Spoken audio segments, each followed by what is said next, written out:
So welcome everyone to our geography class. My name is Kapongwe Chama and I will be your tutor through this session. And so today we are going to look at the solar system. Okay, so we're going to look at the definition of the solar system, and we're also going to look at the planets that are found in our solar system, and we're also going to look at the main characteristics of those planets in our solar system. So let me just begin by sharing my screen.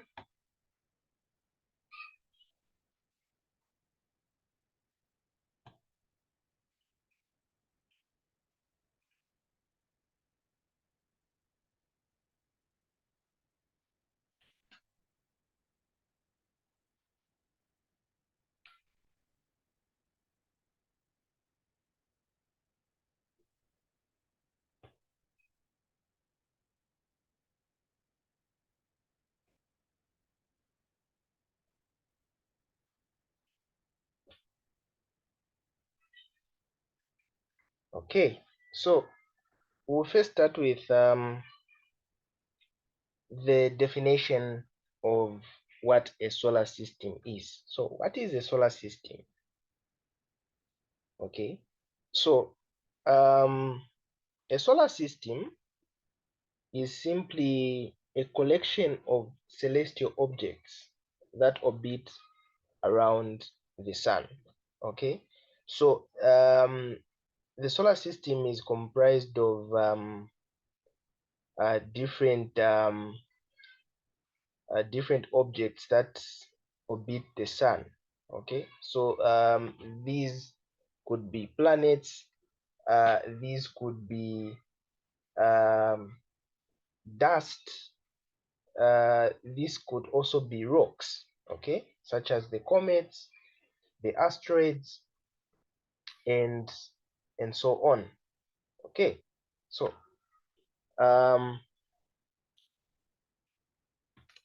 let's now look at the textbook definition of what a solar system is. Okay, so the solar system is a system in the universe that is made up of planetary bodies, and these bodies hover in space and they orbit the sun. Okay, so this also implies that the solar system is comprised of the sun itself, the 9 planets, the moons, and the other um, uh, celestial bodies that hover in space and orbit the sun, such as the asteroids, the comets, and the likes. Okay, so our solar system is comprised of 9 planets. So we have Mercury, we have Venus, we have Earth, Mars, Jupiter, Saturn, Uranus, and Neptune, as well as Pluto. Okay, so below is an illustrative image of the solar system. So this is how a solar system looks like. Okay, so this is a good example of how a solar system looks like. So we have different planets hovering in space, and then these planets orbit the sun. Okay, so the orbit is at different lengths. Okay, so for instance, we have the Earth, which orbits the sun in 365 days, and then we have Mercury, which orbits the sun in 88 days, and so on. Okay, and we have also the other celestial bodies like the asteroids and the comets that also hover in space. And the solar system is also comprised of different satellites. Okay, so for example, Earth has one satellite, which is the moon. Okay, So Earth has one satellite, which is the moon. Then other planets like Jupiter and Saturn have more than one satellite. Okay. Yes. So this is a very good example of a solar system. Okay. So you can see there we have different planets orbiting the sun. We have Neptune, we have Uranus, Jupiter, Venus, and so on. So these orbit the sun. Okay, so here is a good order of these planets. So the order of the planets is actually done by looking at the distance that each planet is away from the sun. Okay, so in our first order we have Mercury. Okay, just a minute.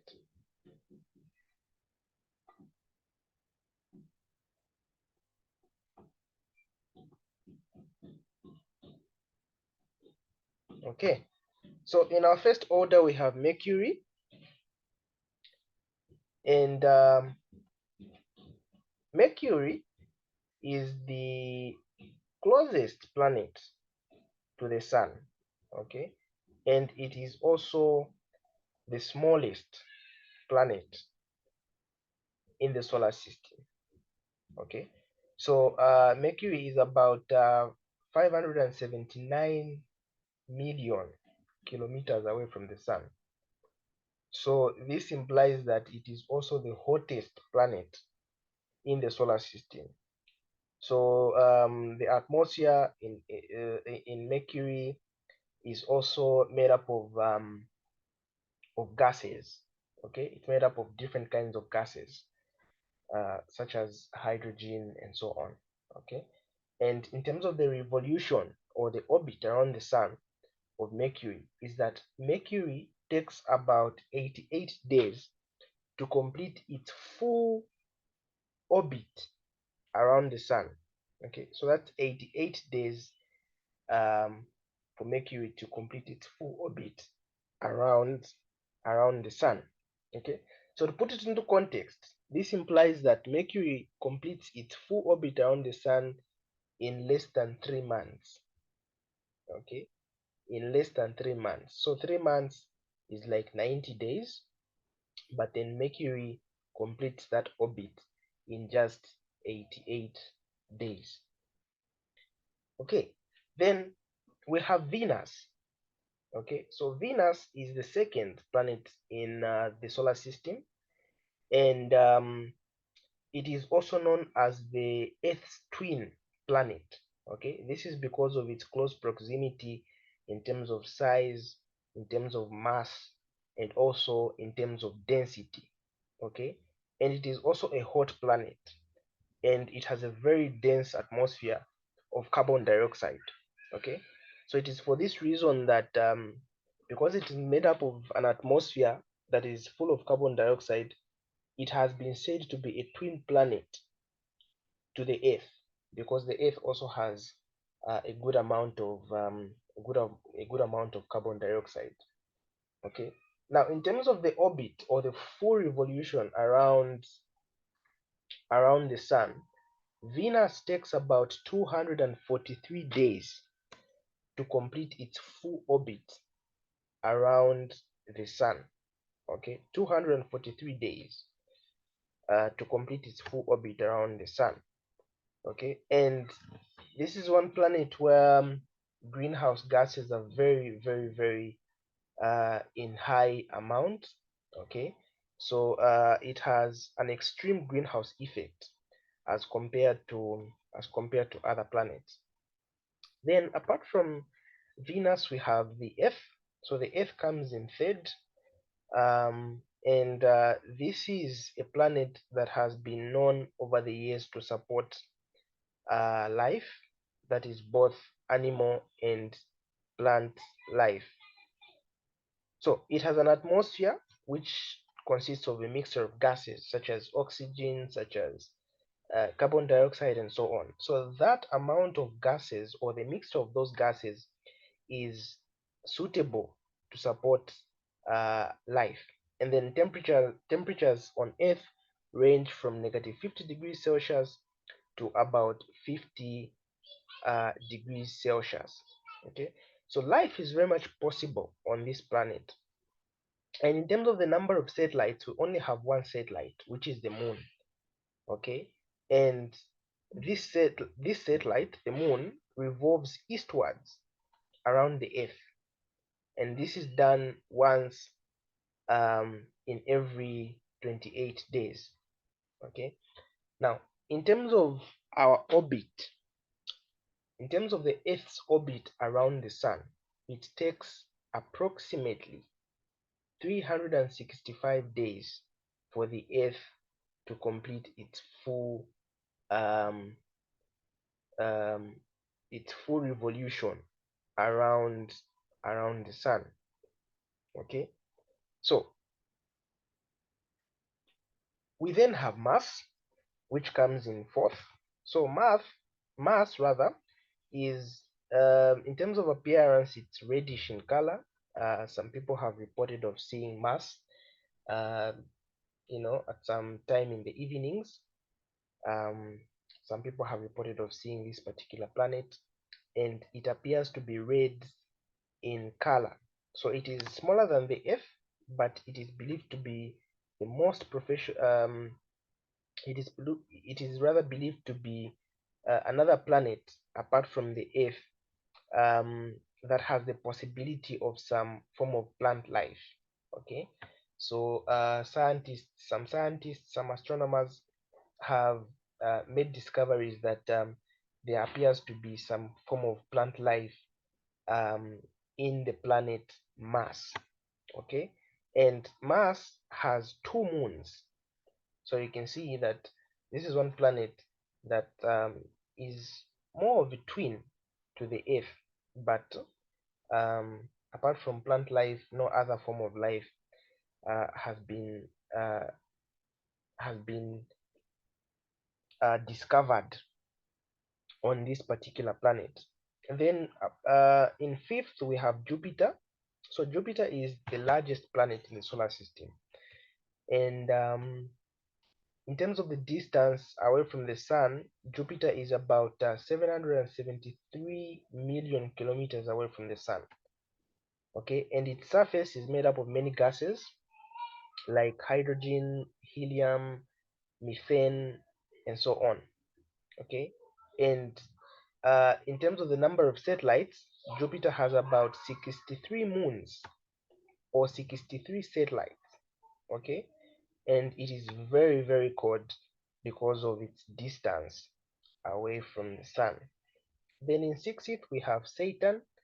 So Saturn is the second largest planet in the solar system, and it's about 1,429 kilometers, million kilometers rather, from the Sun, and it is also made up of three rings, and it has about 61 satellites in total. Okay, so Jupiter takes about 29 and a half years for it to complete a full orbit around the Sun. So to put it into context, um, it takes about 29 and a half full years on Earth for a person to be 1 year in Jupiter. Okay, so that just explains how long or how far rather Jupiter is from the Sun. Then the seventh planet is Uranus. So Uranus was recently discovered. It was discovered in the 1900s. That is in the 18th century, and this planet is actually 50 times larger than the Earth, and it is about 15 times heavier than the Earth. Okay, and it is known to have at least 27 satellites, and some of those satellites include Titania and Miranda. Okay, and in terms of appearance, it is um, greenish bluish. Okay, so this particular planet looks greenish bluish in appearance. Okay, and in terms of the revolution around the sun, it has an opposite revolution from the rest of the planets. So, unlike the other planets, which have an anti-clockwise revolution around the sun, Uranus has a clockwise direction from east to west. Okay, so other planets have an anti-clockwise revolution around the sun, that is from west to east. But Uranus has a clockwise orbit around the sun, that is from east to west. Okay, and then the eighth planet is Neptune. So Neptune is one of the furthest planets from the sun in the solar system, and the planet was actually named after a Roman god, that is Thesia, or is it Thesia? Okay, so Neptune's atmosphere is primarily composed of gases like hydrogen and helium. Okay, so Neptune has about 13 known satellites, and it is also very, very, very cold. And in terms of the appearance, it is blue in color. Okay, and it closely resembles Uranus. So remember, we said that Uranus um, is a bit bluish in appearance, greenish bluish, and Neptune is also very close to Uranus because it appears to be blue in color. Then Pluto is the ninth planet. Now, Pluto was very, very recently discovered. It's a very new discovery, and very little is known about this planet, though scientists are still doing a lot of mathematical calculations, um, a lot of studies on this particular planet because it was recently discovered. Now, from the discoveries that have been made so far, it has been known that a full revolution or a full orbit around Pluto takes about 248 years. Okay, that is that a year in Pluto is close to 248 years on Earth. Okay, and um, in terms of the rotation, a 24 hours rotation, uh, in Pluto, a 24-hour rotation is close to 6.4 days. Okay, a full rotation on Pluto is 6.4 days. Okay, so that's a brief summary. That's a brief um, summary on the characteristics, on the features of these planets.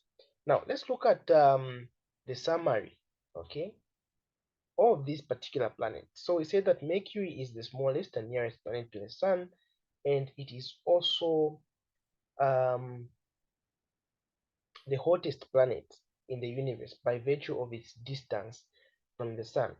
Then the second planet is Venus, which is the second planet from the Sun, and it is almost the same size as the Earth, such that it is referred to as the twin planet to the Earth.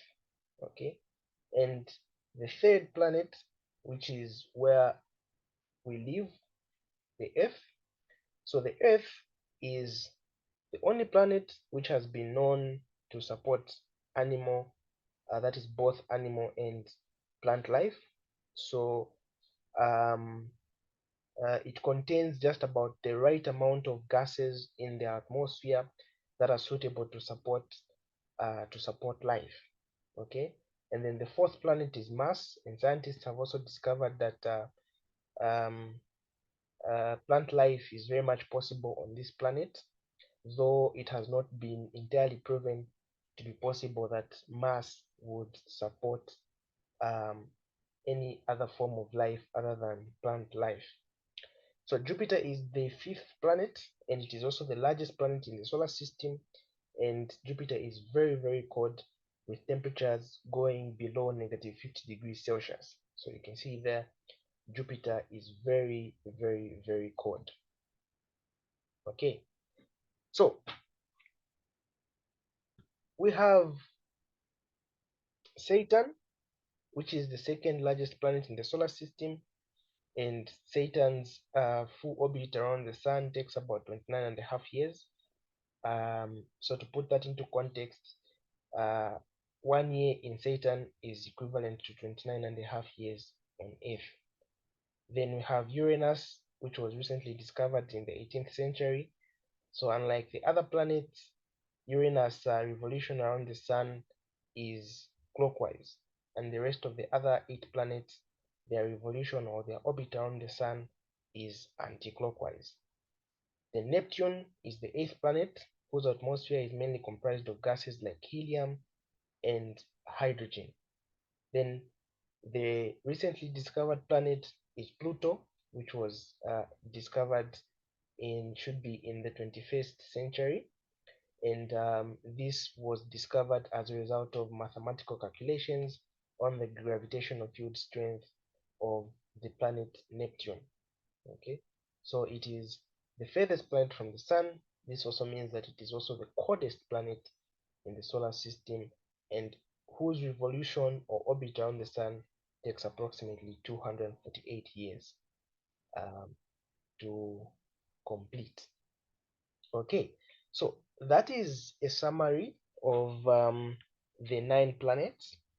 Now, some scientists have argued that we only have 8 planets. Okay, some do not regard Pluto as a full planet. They regard it as a dwarf planet. Okay, so some scientists have only recognized Mercury, Mars, Venus, Earth, Neptune, Uranus, Saturn, Jupiter as the only known planets. Okay, and the other 5 dwarf planets include Pluto, there's Ceres, there's Eris, and so on. Okay, and discoveries have also found that we have at least 290 moons in the solar system, and Jupiter and Saturn having the most of those. And we have millions upon millions of asteroids that are located in a belt known as the asteroid belt. And then we have about 3,900 comets, and then these originate from a belt known as the Kuiper belt. Okay, so our galaxy, so the solar system is in the Orion of arm of Milky Way galaxy.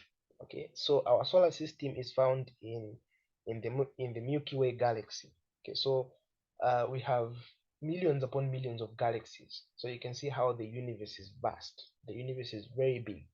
Okay, so the Earth is like in just one bubble.